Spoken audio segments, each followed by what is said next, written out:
If you can keep your head when all about you are losing theirs and blaming it on you. If you can trust yourself when all men doubt you, make allowance for their doubtings too.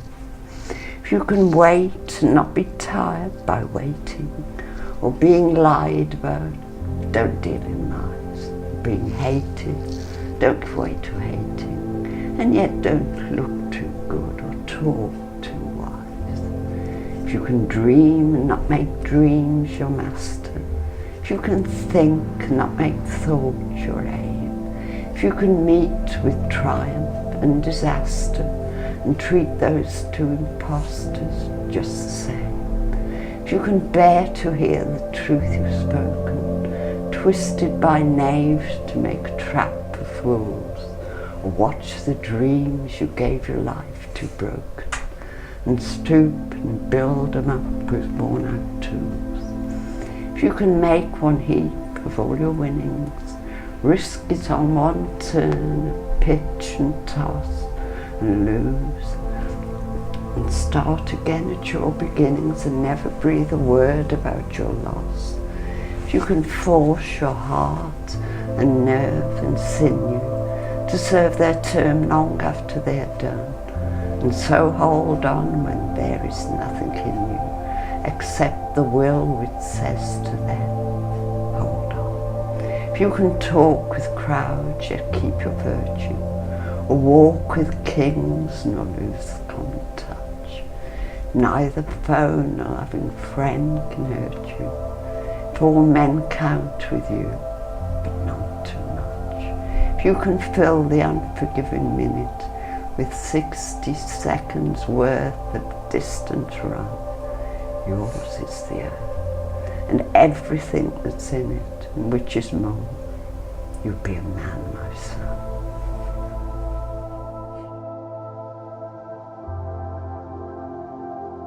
Well, the names of the two relatives, which is my great uncle, both of them, was Donald was one and Alfred was the other, and we had two medallions, looked like brass medallions, and it had their names on it and all writing round the corner.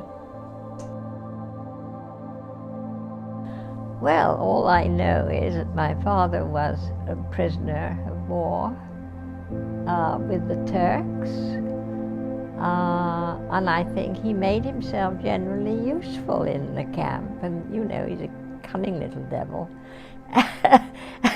And I think he got on very well, and they were dying round him like flies. They have this terrible disease. That disease is being carried on to me. And when I went into the RAF and had to have all those tests, they thought there was something very wrong with me.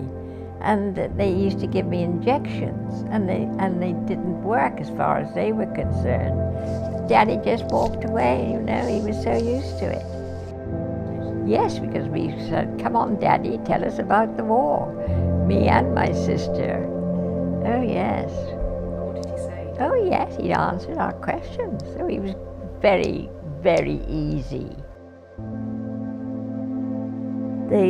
My father was in the Coldstream Guards, and he met my mother and fell in love, and then they got married in 1917 with special license, which cost £2.10 shilling in those days.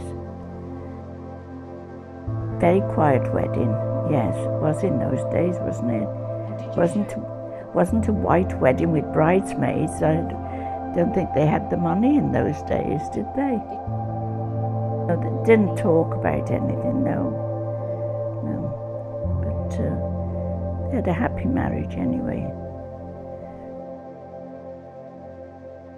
Well, we had to be careful not to ask too much, you know.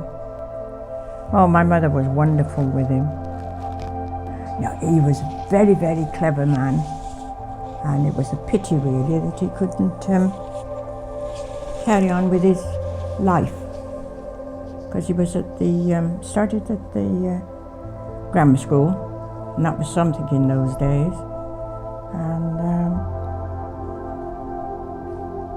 the war ruined him, like all wars do to men, ruins them.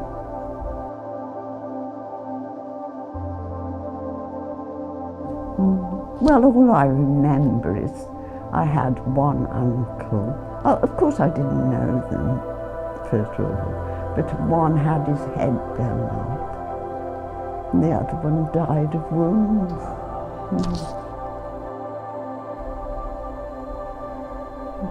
Well, I suppose, of course they had a choice, didn't they? I mean, some of them were conscientious objectors.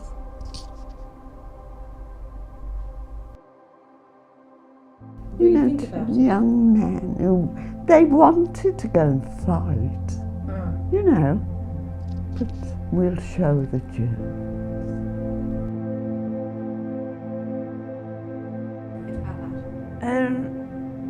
My uncle died in the First World War, and he was a soldier, but he was